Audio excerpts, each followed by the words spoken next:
Successful traders track the results. Tracking results is very important. It's your scorecard. It tells whether you're winning or losing. Otherwise, you're just doing lots of orders and all that. That's fine, but you really want to know, am I succeeding or not succeeding, right? So tracking results is your scorecard. Are you winning more trades or losing more trades? What's your win percentage? What are your profitable trade percentage versus, let's say, the losses you have? What's your loss percentage? And looking at actual money amounts, because in the end, it's what we take home as far as our profits that really matters. So you want to look at your actual money amounts.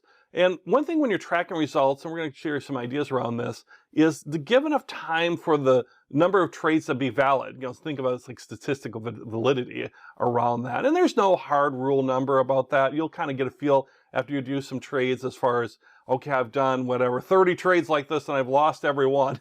Well, then you might want to change that concept that you're using, for example. That's really extreme. That wouldn't happen. But you don't want to like trade something twice and find out it didn't work and say, oh, I'm just going to have to change my whole approach.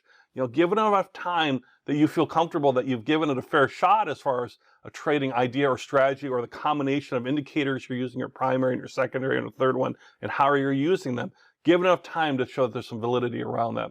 Now, what you want to do is you do want to track every trade, right? That's what gives you data, right? Some of the most successful companies, what they're good at is managing data, big data. We've heard about big data, for example. So you want to have small data, I guess, or big data to you as far as knowing your data, knowing your results. So you want to track every trade. It can be simply just on a spreadsheet or whatever. So you want to track every trade.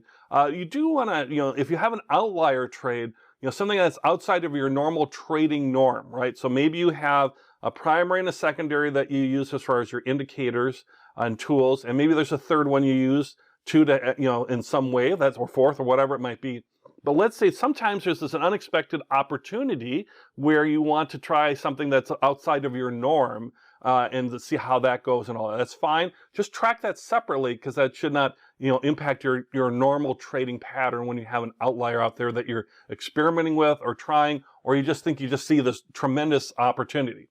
And what this will all lead to is a calculation where you can kind of measure your performance. And that's what we talk about in the next lesson around the expectancy ratio. How much can you expect to make per trade?